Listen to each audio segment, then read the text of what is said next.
The accident happened at about 1 o'clock this afternoon at the Doyleson intersection on the Pacific Highway. Police say this small sedan travelling south making a right-hand turn into Waihee Road, and a motorbike travelling north up the highway slammed into it. The motorcycle rider was killed instantly. His name hasn't been released. Police say he was from the Sydney area and aged in his mid-20s. The driver of the car, 48-year-old Kay Berrigan from nearby Blue Haven, was taken to Wyong Hospital, where tonight she's said to be in a satisfactory condition. This morning in Newcastle, a police vehicle became involved in an accident on the corner of Stewart Avenue and Parry Street. Police are investigating the cause of the two-car collision, which left the driver of the police car in a serious condition. The car, belonging to the CIB in Newcastle, was being driven by a workshop foreman from a car dealer's at the time of the crash. It was being tested after maintenance work. His name hasn't been released. No one else was injured.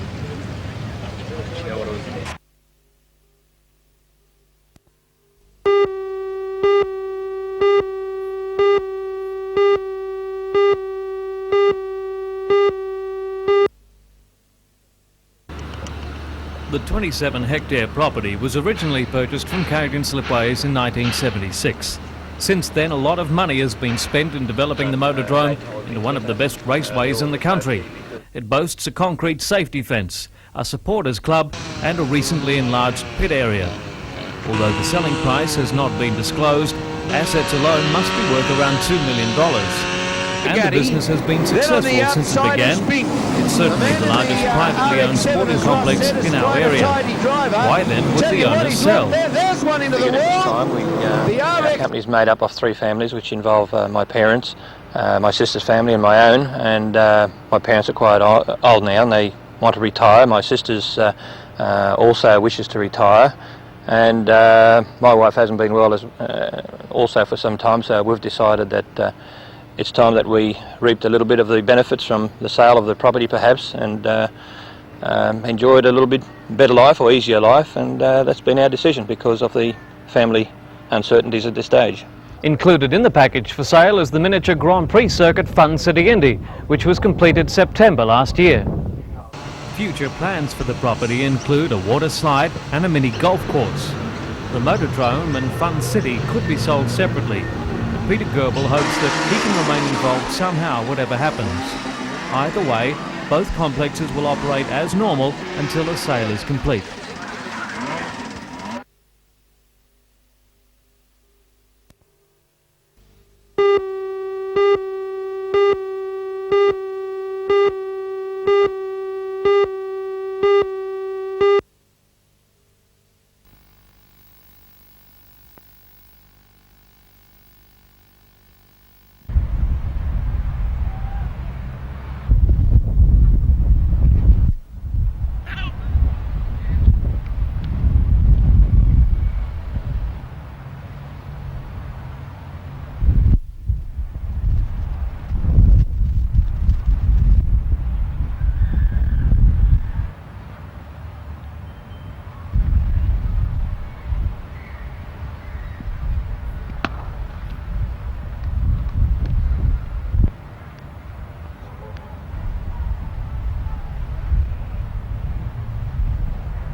This new gas vehicle isn't trying to dodge roadworks.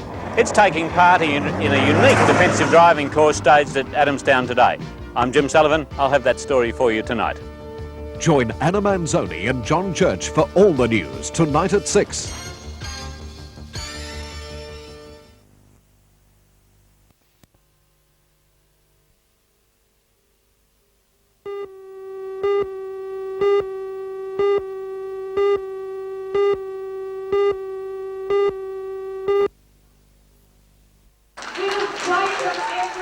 For anyone who doubted just how important this issue is to many people in Maitland, there was another packed rally against the changes last night.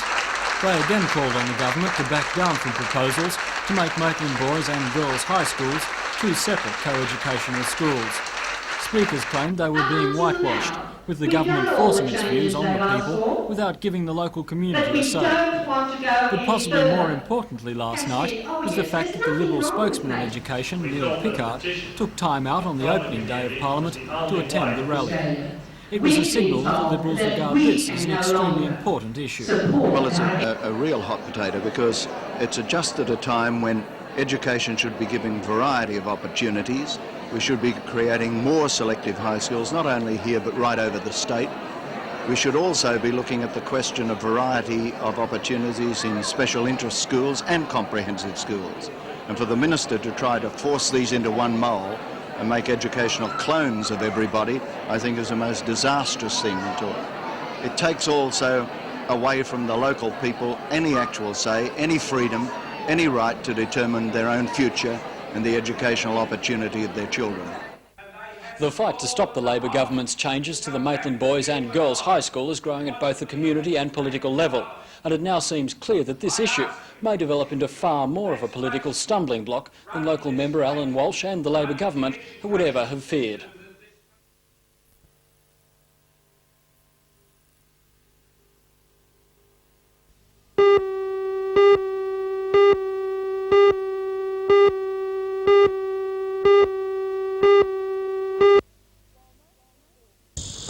While most people swat mosquitoes or use some kind of potion to get rid of them, this group of Army reservists behind me are actually looking for them. No, they're not masochists. They're simply trying to help scientists understand this pesky varmint more. Soldiers from the Army Reserve. The information will be given to the School of Health and Tropical Medicine at Sydney University. The soldiers will also collect and analyse fungus, which is thought to infect mosquito larvae. It's hoped that this fungus may be introduced in other areas as a natural control of the threat.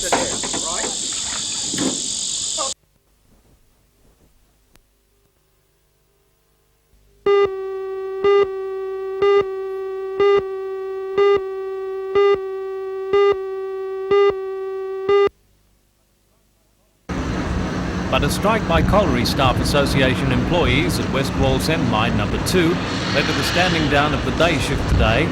The afternoon shift, however, is back at work now, and a meeting on that dispute will be held on Monday. Even though the coal miners' strike is over, efforts to export our coal continue to be frustrated. The Seamen's Union today placed a ban on the Japanese collier, the Chitamaru. And as you can see behind me, the Port Waratah coal loader remains idle. The Chitamaru is now lying off the port following this extra delay. The Seamen's Union ban applies only to coal ships. Another 3 ships were expected to enter the port over the weekend to load coal. All the news from our port today isn't bad. A Greek ship, the Captain Diabatis, left port early this morning with a new record cargo of wheat. The vessel is now bound for Iraq with 60,645 tonnes on board, beating the previous wheat record set by the Santa Silva Maru 12 months ago by almost 200 tonnes. The cargo is a record in more ways than one. It's also the first time a wheat loading operation has been completed on the tide on a midnight shift. Loading of the Captain Diamantis took 9 days in all because of delivery problems and maintenance work on 2 of the loader's 4 spouts.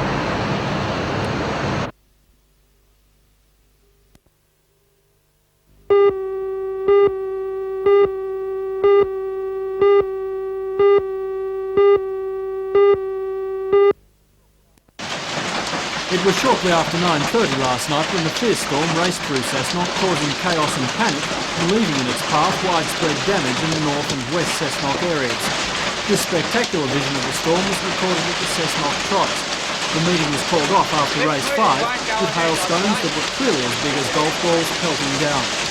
The Cessnock Volunteer Rescue Association worked throughout the night, cleaning up and patching up damaged houses. Evidence of last night's storm still lay on the side of West Avenue this morning. Last night West Avenue was covered in a sea of hailstones half a metre deep, and several cars were bogged. Bulldozers were called in to clear the roadway. According to the captain of the Rescue Association, Trevor Milgate, the extent of the damage caused by the storm is still unclear.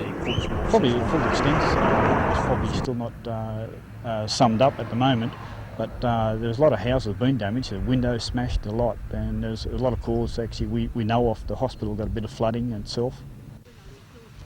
In the vineyards, the majority of wineries narrowly escaped the storm. 3 small Lower Hunter wineries, Robson's, Peterson's and Mountview, weren't quite so lucky. The 3 weren't badly affected by hail, but there was some damage.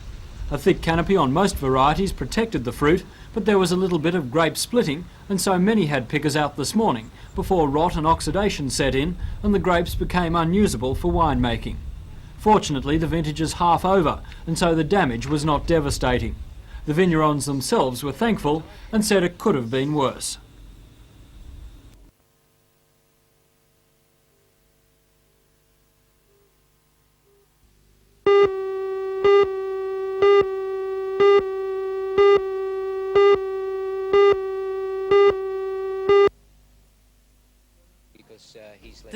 When the proposals to set up the community cottages in Conrad Close, Charlestown and Regent Street, Maitland became public knowledge last year, they drew an angry response from nearby residents.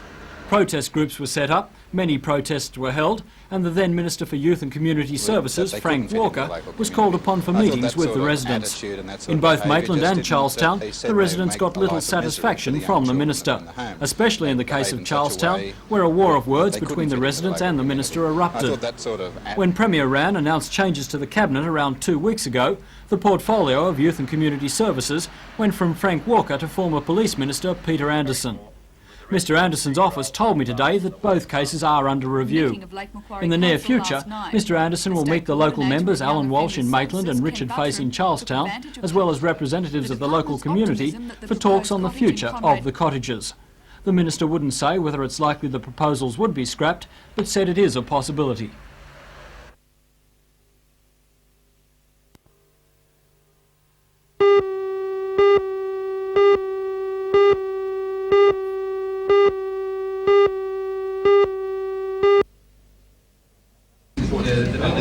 Construction on the $4 million development will begin in July. The new concert hall will seat 500 and allow for an orchestra of 120 musicians on the stage. A classical organ is to feature as a centrepiece. A special management committee which will supervise the development of the complex includes Chairman of the State Conservatorium Ken Hattie and Principal of Newcastle's Con Michael Dudman. As well as filling the need for a large concert hall in Newcastle, the building will also make a significant contribution to the city's architectural landmarks. According to Mr Dudman, the complex is a step in the right direction to seek further independence from the Sydney Conservatorium. This is really the other part of our celebration today, that we've moved a significant way towards independence, not for a moment seeking to sever our connection from the State Conservatorium as a whole, which we value, but greater flexibility to serve the region. And our new local committee that met for the first time this morning is part of that independence and part of that close tying of the Conservatorium to Newcastle and the region. As well as the formation of the new committee to supervise the development of the complex, the Newcastle Conservatorium is planning to expand its curriculum next year with the introduction of a new junior school. Well, we're terribly committed to the idea of trying to introduce musical training to young people, and we're very committed also to the idea of raising our levels of activity and teaching more children than has been possible in the past. And we're hopeful that starting in 1987 we can do just this. And how many students will that involve? Well, we have 500 students all up at the moment. I would think, it's difficult to make a forecast, but I would think that would rise over the next 2 or 3 years, probably by several hundred students.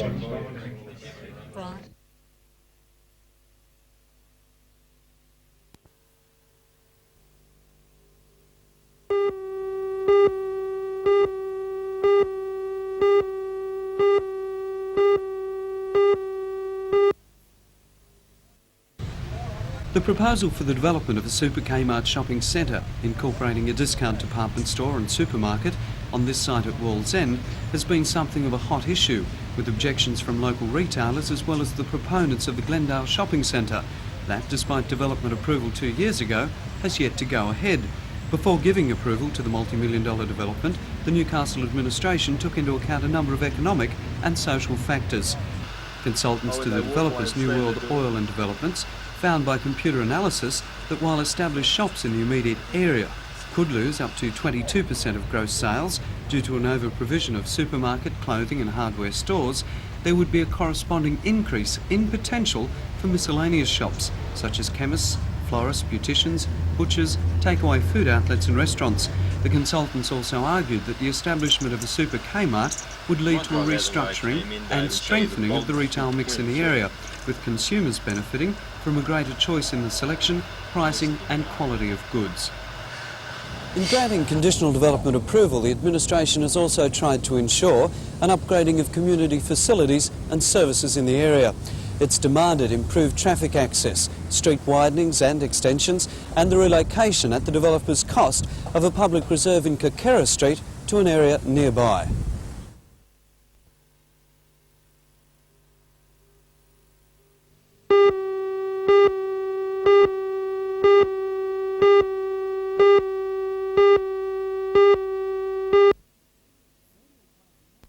Australia is one of the many countries where the aged population is large and growing, requiring more and more services and care for the elderly.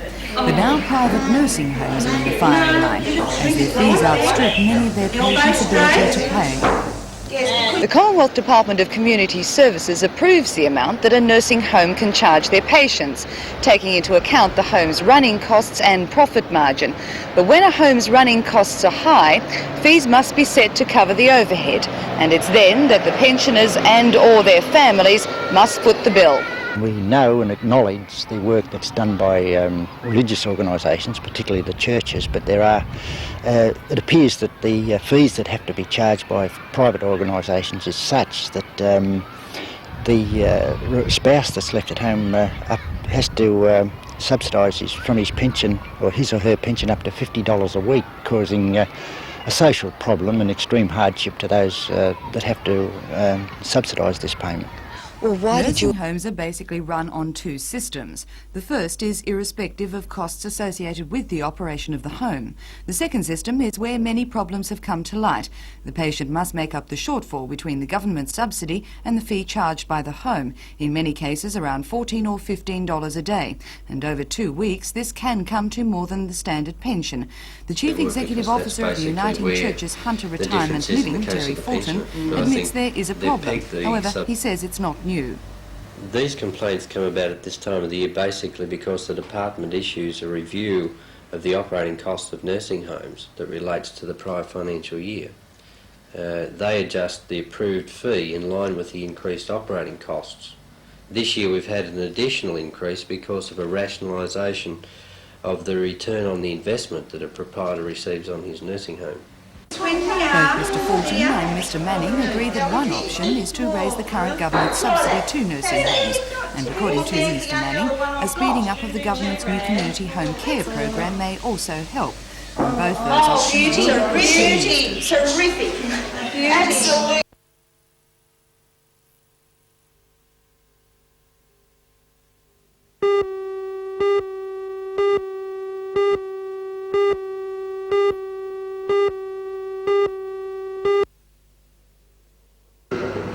A special meeting of Council was held last night to consider the recommendations of the study, and it was only approved after considerable debate. The study, conducted last year at the Council's request by Colston and Budd, identifies preferred sites in Cessnock, Kurri Kurri and Weston for future commercial development.